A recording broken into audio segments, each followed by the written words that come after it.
Hayırlı gün, hürmetli dostlar. Min özüm de sizin bilen şuraşuğa bek şatman. Har halda sizin eligi proyekt barlığın hem ana şol ravuşlu türlü şahıslar bilen şuraşıp jurnalistika, anın özünçelikleri, jurnalist buluğa ımtılış, bana ezirlenu yolları turunda söyleşu hiçsiz zor kızısını uyata. Min özüm de yaş vakitimni hatırlayayım, koyşandır Birek de 7-8 sınıflarda okuğanda jurnalist bulup dilegen minde de var idi. Hatta hatırlayayım Yalqan jurnalına qaybir eybirlerimi jiberip hatta yazganımı hatırlayayım. Şuna göre sizin көңіл халатын bek yaxşı anlayayım. Indi aydagiz bugungi ders temasına nisbetli çınlapda jurnalistikada hayat mühim janrlarının birisi bulgan edebi publisistik janrlar turunda söyleşik. Min şoyrak deb anlayayım, har halda mine bu mesele boyunca sizin de men jurnalistikada demek anın üzegin teşkil etken publisistik formada yazığa nispetli anın tüp janrları bularak haberi hem analitik janrlar turunda söyleşkensizdir. Onların özünçeligini bilүү, naq mine bizning bugungi dersinin asılın tirenirek, tingrek onlarga yardam ete.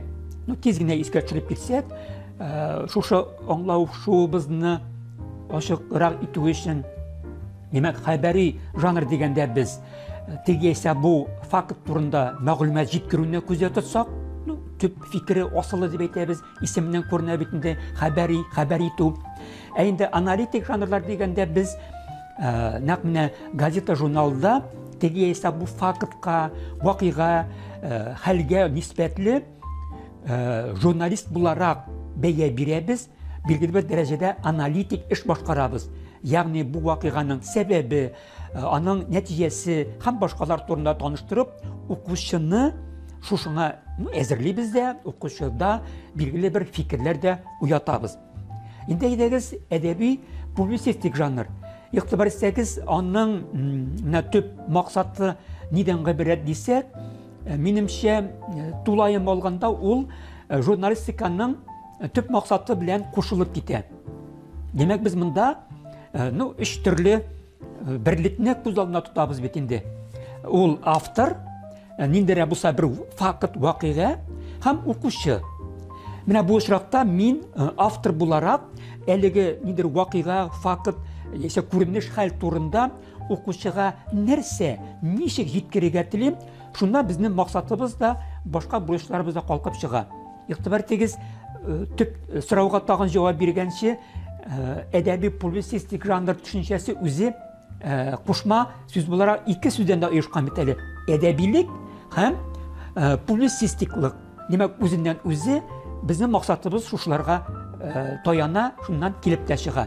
Yani edebi publisistik janrda icat etүүнүн tüp maksatı ol turmuşta uçurup turgan, neydi kişi turmuşu bilen beyli bulgan vakiga, көрүнүш, hal, faktlarını naq mine bir yoktan publisistik formada, yani min anı nişik bulganlığın aşıp birige tiyiş, yani min turmuş materialına, eligi faktka, көрүнүшке toyanam. İkinci yoktan edebilik, yani min anı okuşu көңілінде nedir his geçiriş uyata turgan, anın көңіліне, anın emosyonal haletine yığıntı yasarlık itip aşıp birige tiyiş bulam. Şuna göre de edebi publisistik janr etkende bir şey yışkına anı efende koy vakit hatta motor edebiyat bilen jurnalistika ise publisistika orasındağı janr dip de atıyorlar. Ayrım janrları şındap da hem edebiyatka tortımlılık hem publisistikaga tortımlılıkны toyu kıyın tügül. Dürüsürege min özü anlauımdan çıkıp etkende eğer de senin şu janrda yazgan hizmetin de nakmine suretlilik, şu his geçirişini direnrek edebi suretler aşağı birige ımtılışın üstünlük olsa, koy vakit anı edebi janr sıfatında da takdim etүү işrakları var. Indi biz söz alıp bargan jurnalistikanın mühim janrlarından birisi bularak, onda barı bir algı planda минем аңлавымча публицистика чыга. Ягъни син журналист буларак үзең очраткан, күргән, танышкан, әлеге факт күренешләргә бәйле, анда катнашкан кешеләргә нисбәтле шушы вакыйганы, күренешне, фактны укучыга җиткерәсең, ләкин аның күңеленә тирәнрәк салу өчен, кызыклырак, үтемлерәк булсын өчен, инде әдәби сурәтләр белән дә билгеле бер дәрәҗәдә кушып, үреп бирәсең дип аңлатам.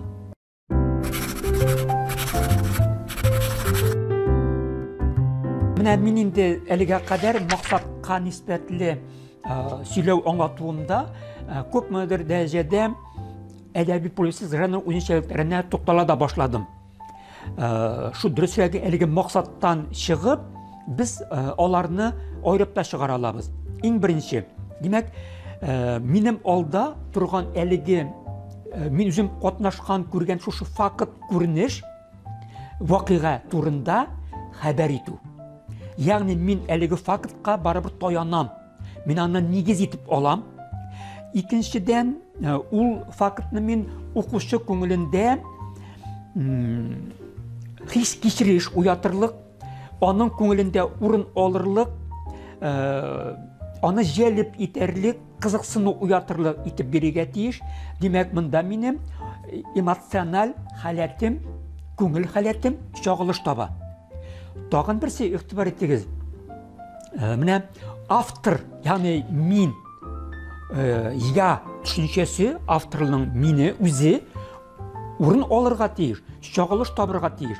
Бу факт, вакыйга, күренешкә минем шәхси мөнәсәбәтемдә чагылыш табырга тиеш. Менә бу сыйфат, билгеләр алар әдәби публицистик жанрның төрләренә нисбәтле кайсы киңрәк, кайсы әзрәк булырга мөмкин.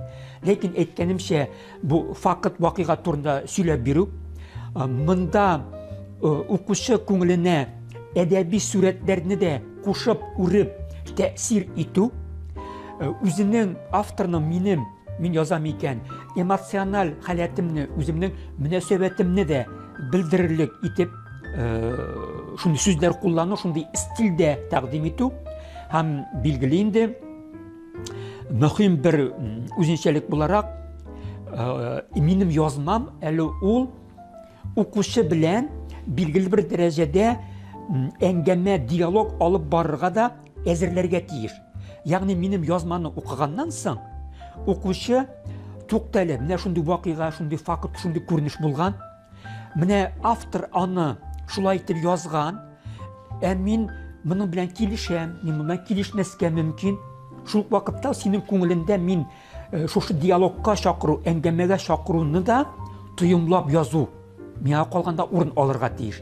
Шул вакытта ул укучы өчен, укучы, читатель өчен кызыклы була, гыйбрәтле була.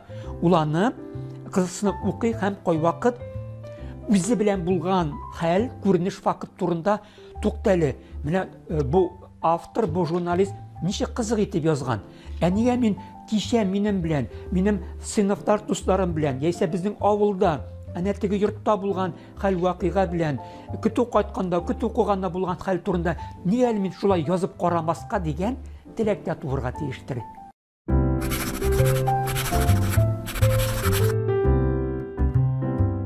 Әдәби публицистик жанрның төп төрләре буларак, төбәндәгеләрне аерып чыгаралар. Миңа калганда иң киң кулланыштагысы ул очерктер. Сез аны укучылар буларак инде мәктәп курсында әдәбият дәресләрендә дә өйрәнәсез. Кайвакыт өстәмә дәресләрдә, яисә сыйныфтан тыш укуда, газета яисә журналга мөрәҗәгать иткән вакытта да әлеге матбугат органында инде очрый торган шактый киңдерме, моны инде журналның, газетаның максатыннан инде булуына карап, һәрхәлдә урын алган очерклар белән танышканыгыз бардыр. Икенчесе аның эссе жанры, моннан тыш тагын еш кына тәнкыйди яисә сатирик иштәлекле газета, журналларда урын алган фельетон, памфлет күбекләре дә бар. Моннан тыш очерк белән янәшә парча дип аталган түрне дә куллану очракларына мисаллар китерә алабыз без. Игътибар итсәгез, менә бу жанрлар алар бер-берсеннән бәлки алай кискен аерылып та тормыйлар. Нигездә эчтәлеге һәм куелган максаты белән. Әгәр дә инде ойчырык, парча һәм эссе жанрлары нигездә бер төрлерәк уртак сыйфатларга нигезләнсә, инде менә мин соңрак әйткән фельетон, памфлет кебекләре аның юмор сатиры белән, хәтта ки фаш итү белән бәйле һәм аларның инде эчтәлекләре бер-берсенә шулай ук якын була. Шул ук вакытта менә бу төрләрнең охшаш һәм аермалы якларын да тоерга, аңларга тырышу кирәктер. Моңа бер яктан ирешеп була, фәнни яктан инде теоретик планда дип әйтим, төрле сүзлекләрдән файдаланып, буларның эчтәлегенә төшенергә тырышу. Икенче яктан шушыларга таянып, әйтик, аны билгеләмәс рәвешендә асылын аңлаганнан соң, инде мисаллар укып карау. Менә бу мисалларны укып караганда, инде аларның охшаш һәм аермалы якларын аңлый барасыз. Әйтик, очрык икән, димәк, ул нәкъ менә әдәби публицистик жанрның төп таләпләренә дип әйтимме, аеруча якынрактыр бәлки, шуңа күрә күбрәк тә кулланыладыр. Ягъни анда теге исә бу тормышта булган вакыйга, хәл, факт үзәктә тора. Моннан инде билгеле бер дәрәҗәдә әдәбилек белән, әдәбиятка хас кайбер алымнар белән үреп, кушып бирү, укучыга тәкъдим итү, әлеге фактны, әлеге күренешне, хәл, вакыйганы бу нигездә очрык жанрына карый. Тагын бер әйбер менә без сөйләшүдә мин әйтмәдем бугай, күләм ягы. Билгеле инде күләм ягы, публицистика исә журналистика жанрлары артык зур түгел, ләкин менә бу сайланган тормыш материалы, дөресрәге безнең объектыбыз, нәрсә турында мин язам, аның нинди булуы, һәм шуннан чыгып мин бу факт турында, бу хәл турында нинди максат белән язам, нинди бурычны куям үземә, шуннан чыгып аның күләме артырга, кимергә мөмкин. Гадәттә теге бик күләмле булмыйлар, бирәк тә инде без сезнең турда, укучылар турында сөйләп барабыз икән, мин үлем алай артык киң күләмле күздә тотылмый. Минемчә кагаз дәфтәр бите белән бер бит, бу булса 2 бит буладыр инде, ул шул тирәдер дип күз алдына китерәм. Кайбагыда әйткәнемчә нәрсәдер максаттан, бурычтан чыгып әз генә артырга һәм кимергә дә мөмкин. Тагын менә берсе үзенчәлекле, бәлки ул сирәгрәк эшләйдер газета журналларда, ул эссе жанры. Әлеге жанрны дөресрәге ул һәм әдәбиятка, һәм тәнкыйтькә, һәм публицистика, журналистикага карый торган атама, уртак яклары да бар, ләкин шул ук вакытта билгеле инде без журналистика турында, публицистик жанр турында сөйләп барабыз икән, димәк анда шул төп максаты буларак, нәкъ менә теге мин алдарак әйткәнчә фактка, вакыйгага, хәл, күренешкә нисбәтлелек, шушы вакыйгалелекне укучыга матур итеп җиткерү үзәктә тора. Ләкин барыбер эссе итә торган сыйфатны да билгеләргә кирәктер. Менә монда инде мин алдарак әйткән бер үзенчәлек аеруча тулы чагыла. Ул авторның үз шәхси чагылышта бу. Мисал өчен мин сыйныфташым турында, аның белән булган хәл турында язам икән, әлеге вакыйганы, бу фактны язу барышында автор буларак мин үземнең әлеге сыйныфташыма мөнәсәбәтемне шактый тулы һәм киң чагылдырам. Ул минем үз шәхси мөнәсәбәтем. Эмоциональлек, ягъни шушының белән дә аңлатыла. Мин инде сыйныфташыма булган мөнәсәбәтемне бирү аша, аның нинди яхшы булуымы, ярдәмчел булуымы, киресенчә нидер кире булуы, Яисә аның белән уртак тел таба алмавыңны кайсы да булса уңаймы, тискәреме сыйфатлары, яисә аңа әлеге сыйфатлар ике төрлесе дә хас булырга мөмкин билгеле инде. Шулар турында язган вакытта шәхси мөнәсәбәтемне киңрәк, тулырак белдерү, менә эссе жанрына ул аеруча хас күренеш дип әйтер идем.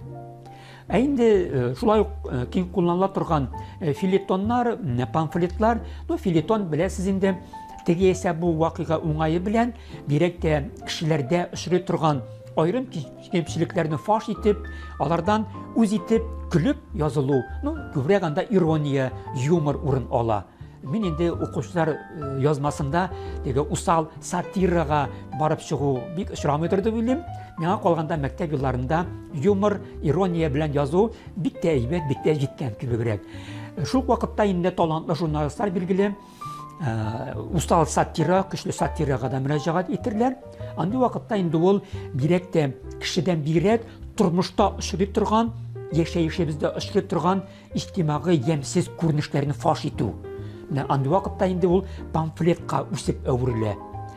Һәм әйткәнемчә, әлеге ашы итеп көлү, сатирик фаш итү күбек сыйфатлары шактый калку чагылыш таба гадәттә памфлетларда.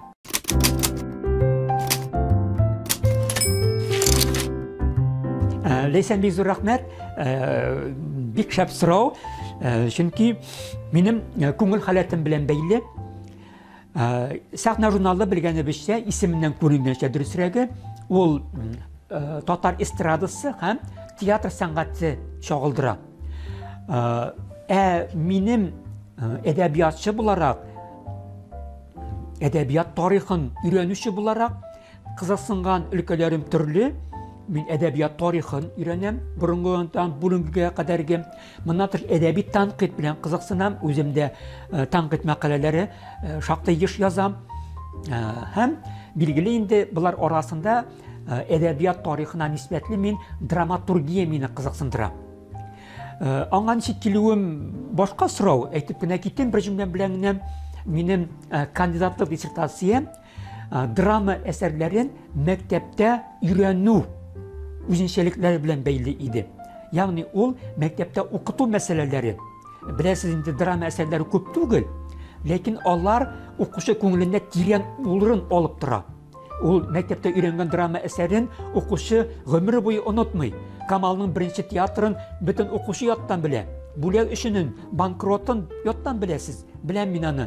Мирхәя Фәйзинең Галия бануын кем беләми инде? Туфан аби Миннуллинның Әлдермештән Әлмәндәрен кайсы татар укучысы белми инде. Ягъни әлеге драма әсәрләре мине кызыксындыра иде. Студент елларында дип әйтим. Һәм мин кандидатлык диссертациямны шушы темага алып, аның белән тирәнрәк кызыксындым. Әлеге кызыксынуым дәвам итте дә, хәзер инде драма әсәрләрен пьеса язылу, язылган әсәрне без пьеса дибез, яисә драма әсәре, драматургия буларак әдәби төр бит инде. Шуны өйрәнә башладым. Шуның белән янәшә килдем сәхнәгә. Татар театрында, театрларында спектакльләр еш куела.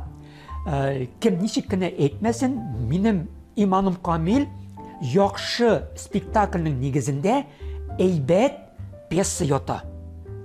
Әйбәт пьесаны төрлечә куерга мөмкин. Күбесе аның Аллаһка шөкер әйбәт спектакль булып чыга. Бик сирәк очракта гына бәлки спектакль киң яңгыраш алмыйдыр.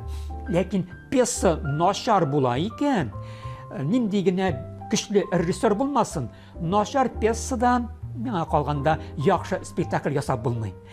Мен инде бераз шаярыбрак әйтүем, әнә шул рәвешле мин спектакльләр белән дә кызыксына башладым.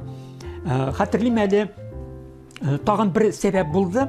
Сәхнә журналына спектакльләр турында мәкаләләр язуыма. Студентлар эшлән, мин озак еллар, 25 елга якын студентлар укыттым.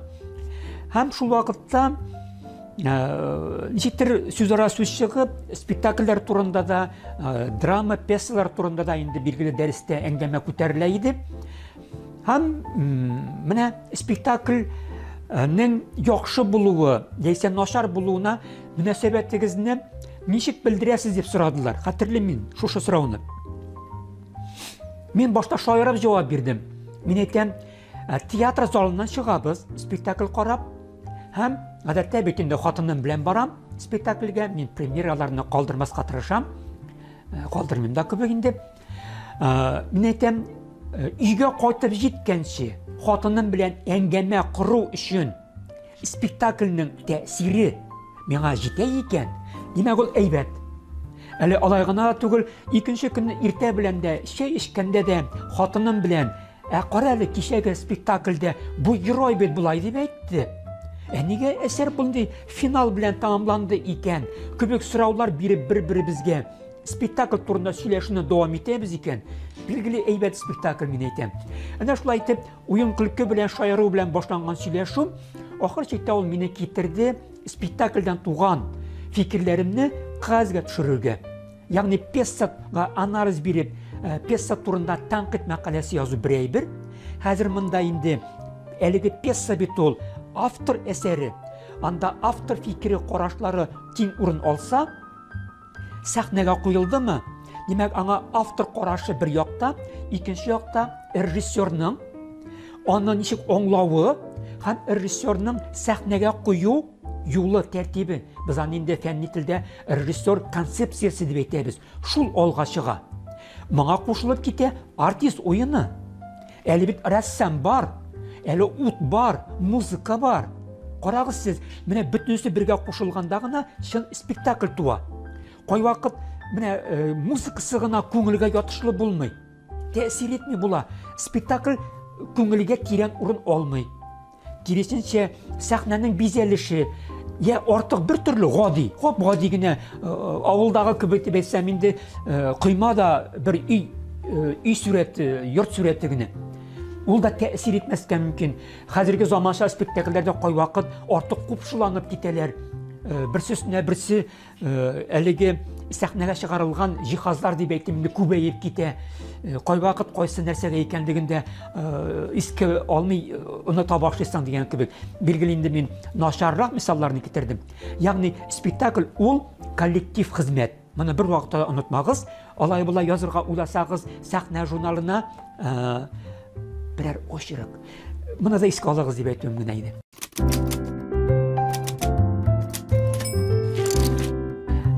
Нәфисә, рәхмәт соравыңа бик зур. Мин үзем дә Мамалыш районыннан, Югары Яке дигән авылдан, Үсәлидән 12 чакрым гына. Мин Үсәлидә күп тапкырлар кунакта булганым бар, якын туганнарым да бар, туганнан туган. Булай инде двойродный дип әйтәбез без. Шуңа күрә Нәфисә, Үсәлигә миннән күп сәламнәр.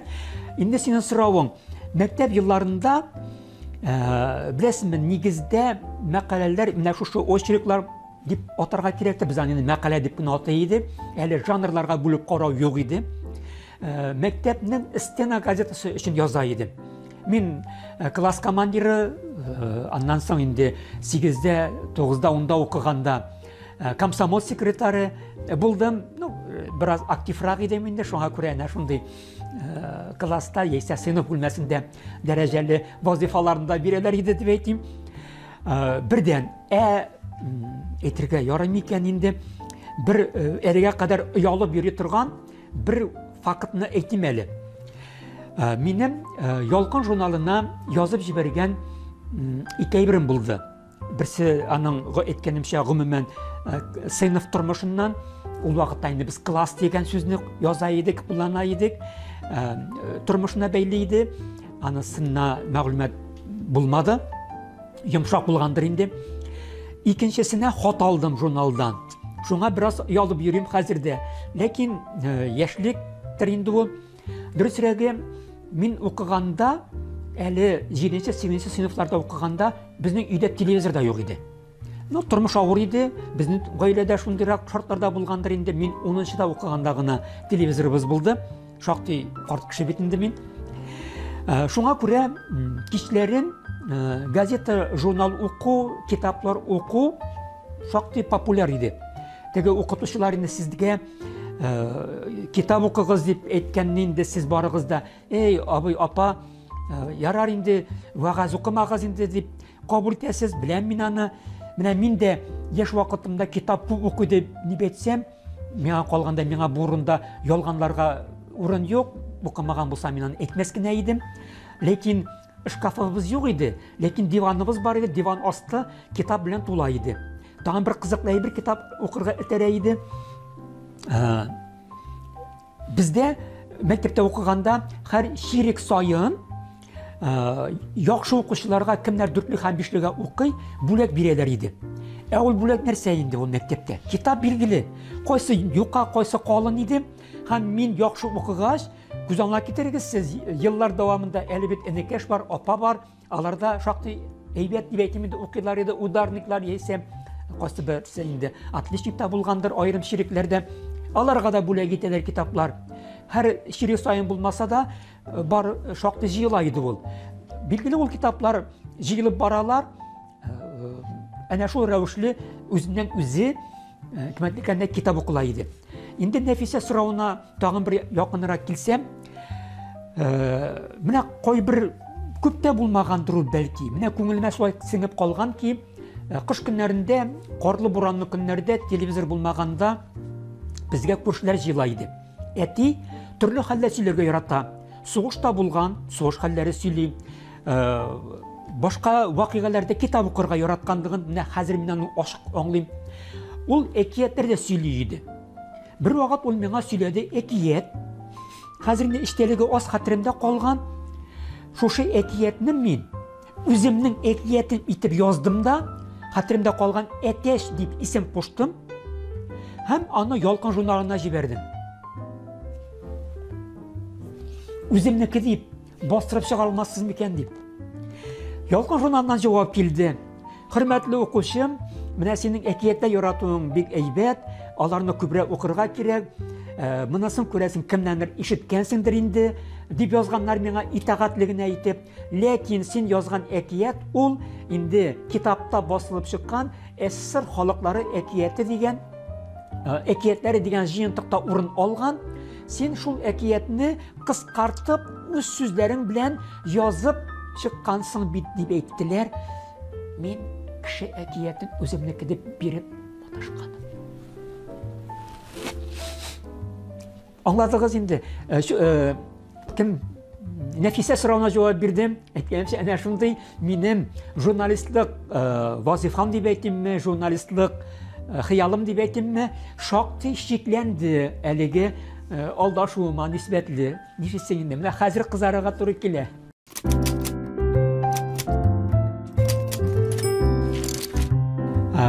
Беләсезме, бу шактый катлаулы сорау рәсем нәрсә өчен? Менә беренче тапкырына бирмиләр. Чынлап, моннан бер 10 еллар элек мин укучылар белергә тиешле әсәрләр 100 әсәр исемлеген дә биргән идем вакытында. Ләкин аның максаты biraz башкарак иде. Хәзер инде мондый әсәрләр исемлеге бар, алар туланды, байытылган әсәрләр бар. Менә моның кыенлыгы нәрсәдә дип әйтәм мин? Минем карашымча барыбер менә мәктәп дәреслекләренә тәкъдим ителгән әсәрләрнең күбесе укучылар белергә тиешле әсәрләр. Ягъни бу яктан караганда мәктәп дәреслегендә тәкъдим ителгән әсәрләрне яхшы белү, аларны анализлау, алар турында фикер йөртү синең өчен ул кирәкле таяныч нигез. Моннан тыш билгеле инде менә шундый әйбер бар. Укытучыларыгыз сөйләүгә нисбәтле теге яисә бу язучы иҗаты турында бай кызыклы мәгълүмат бирелә инде сезгә. Түбән сыйныфларда ул азрактыр, өлкәнрәк сыйныфларда күбрәктер. Мин булайрак дип әйтер идем. Бер яктан менә моны уку мәҗбүри дип әйтү ул анысы да кирәк. Мисал өчен бу очракта мин һичшиксез классикларыбызны атыйм. Беләсезме, классиклар дигән вакытта төрле чор классикларын карарга мөмкин. Билгеле, 20 башы ул безнең әдәбиятның таянышы. Аның бер кыен ягы бар. Бүгенге укучы өчен текстларның кыенлыгы. Ягъни без аңлап бетермәгән, кай вакыт күрмәгән, яисә ул вакытта кызыклы, үстенлекле булган, бүген инде әһәмиятен бераз югалткан вакыйгалар, хәлләр, күренешләр, геройлар, характерлар еш очрый. Буларны ягъни аралап укый белү кирәк. Ягъни Исхакыймы ул, Тукаймы ул, Фатих Амирханмы, аны уку барышында Әйтәм бит, кой вакыт әнә шундый автор моны проблема иткән, проблема түгел бит инде бу дип әйтәбез. Яисә кой вакыт моны укыйбыз да, коралы хатын-кыз мисал өчен язмышына бәйле, кызларның хокуклары бозылу турындарак укыйсың икән. Шулай мөмкинме инде? Кызларга нигә андый мөнәсәбәт булды икән? Күптән сораулар туырга мөмкин. Ләкин әдәбиятның классик әдәбиятыбыз ул һәрвакыт таяныч. Чөнки әлеге әсәрләр әдәбиятның алдагы чорларда үсеше өчен таяныч нигез булган. Җыелып торган бер байлык ул. Икенче ягы бар, менә без әйтә торган совет чорында 60-нчы, 70-нчы, 80-нчеләр аралыгында язылган әдәбиятны мин үзем иң бай, иң тулы әдәбият дим. 60 белән 80 аралыгы. Һәм менә шушы чор әдәбияттан мин сезгә яратып, кызыксынып укуыгызны теләр идем. Шул ук Әмирхан Еники, Аяз Гыйлаҗев, Нурихан Фәттах, Хәсән Сарьян, Мөхәммәд Мәгдиев, Гариф Ахунов. Беләсезме, менә аларның әсәрләрендә шулай ук төрле булырга мөмкин. Бу чор әсәрләрдә бераз гына күпшылык урын алган, ягъни күпчәклек дөресрәге. Алар тегиясе вакыйганы артык ваклау, җентекләбрәк тасвирлау урын ала. Укуы авыррак була башлый урыны белән. Андыйлары да бар, килешәм. Шул вакытта менә бу чор әдәбиятындагы телнең матурлыгы, сүз матурлыгы, сурәт матурлыгы, алардагы символлар, алардагы метафораларның байлыгына исең китә, сокланып укыйсың. Менә бүгенге әдәбиятта ул җитми дип әйтер идем мин. Инде соңгысы бу сорауга җавап биргән вакытта әйткәнчә нинди әсәрләр дигәндә бәлки конкретлыгым җитмәстә, ник дигән вакытта ул икенче тагын бер әйбер белән бәйле. Беләсезме, менә мәктәп курсында укыдыгыз, ул төп курстамы яисә өстәмә рәвештә укытучы кушкан әсәрме, синең күңелеңдә урын алды. Укыдың сен Әмирхан Еникинең матурлык хикәясен. Ошаган икән, Әмирхан абый Еникинең башка әсәрләрен табып укы. Ягъни үзеңнең күңел халәтеңә дә мөрәҗәгать ит.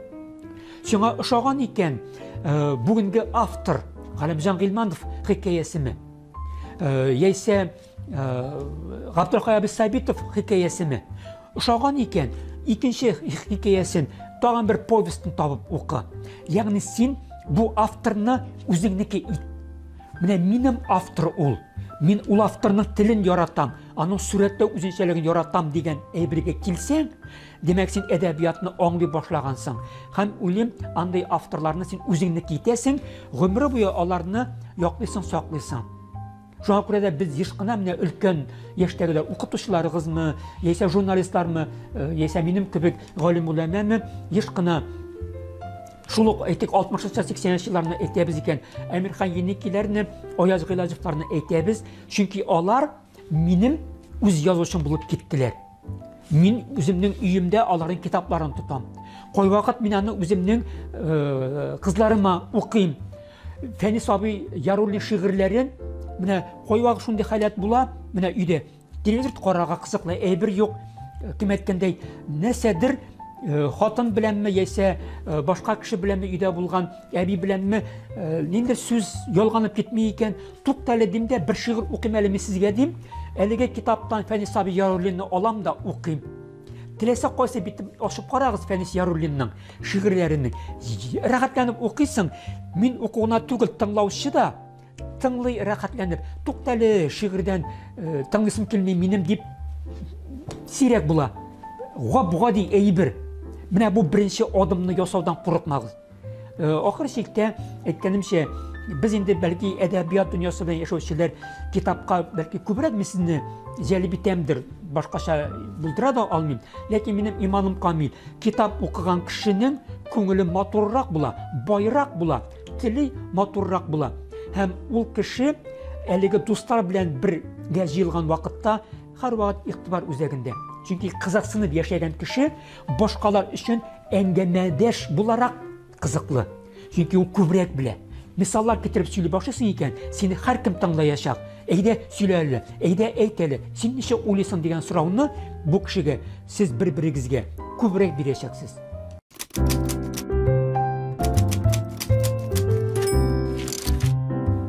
әйбәт карыйм. Мин үзем тәнкыйтьләргә яратам. Шуңа күрә үземнең тәнкыйтемә бик нейтраль карыйм. Дөресрәге,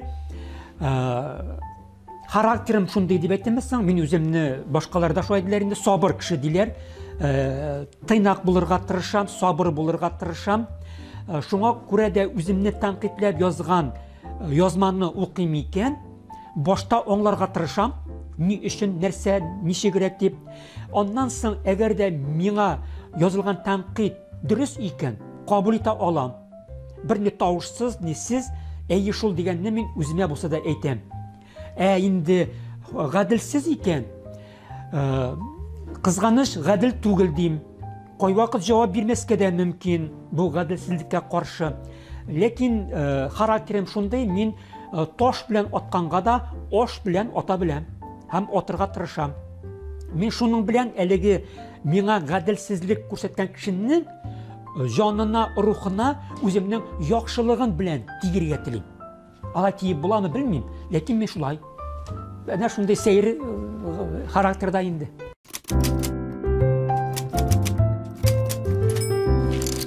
Инсаф, рәхмәт. Темага караган сорау, мин аны бер җөмлә, ике җөмлә белән әйтергә тырышып караган идем. Менә үзем аңлаганча, әйткәнчә, нидер теоретик хезмәтләр укып килмәдем. Мин журналистларга дәрес бирмим. Соңгы вакытта дип әйтим инде. Мин булай дип аңлыйм. Журналист очеркында әлеге факт күренешне реальлеге менә минем белән кем белән дә булган вакыйгалылык тормышчын барлык күренеше булуына киңрәк, күбрәк урын бирелә. Ягъни анда фактик, фактологик материал өстенлек итә. Инде әдәби очеркта анда әлеге сурәтлелек. Мисал өчен мин бүгенге механизатор турында язам икән, мин аның кыр эшләрендәге уңышларын сөйләп чыгу белән шикләнмим. Аның кыр эшендә, менә Әхмәт абый әнә иртәнге сагат 5-тә торып кырга чыга. Ул кырның матурлыгын, иртәнге тургайлар сайравын, кояшның әле яңа гына күтәрелеп, килгән кояш нурларының рәхәҗлысын татый рәвешендәге сурәтлелекне мин мул кулланам. Ягъни ул инде хәзер фактик материал белән бергә әдәбилек, ягъни авторның шәхси мөнәсәбәте, шушы әдәби сурәтлелек шактый киң урын ала һәм ул кайвакыт әйткәнемчә фактик материалга таянган фикерләрне мин бераз үз фикерем белән, теләгем белән арттырып та җибәрәм. Аңлатылдыммы? Ягъни журналистика, публицистикада факт үзәктә һәм мин шуны бирергә омтылам, тәэсирле итеп дөрес, аны укучының күз алдына бу героемның, мисал өчен әле механизатор турында әйткән образы күз алдына басырга тиеш, кеше буларак, реаль кеше буларак әйләнә тирәмдә яши торган. Инде әдәби очеркта мин аны хыял дөньясы белән бераз байытам. Журналистик әйткәнчә, кояш нурларының нинди булуы турында язмаска мөмкин. Әдәби очеркта аны автор, язучы Марсель Галиевме ул, Фирүзә Җамалетдиновамы ул, алар инде аны үстереп, байытып җибәрәләр.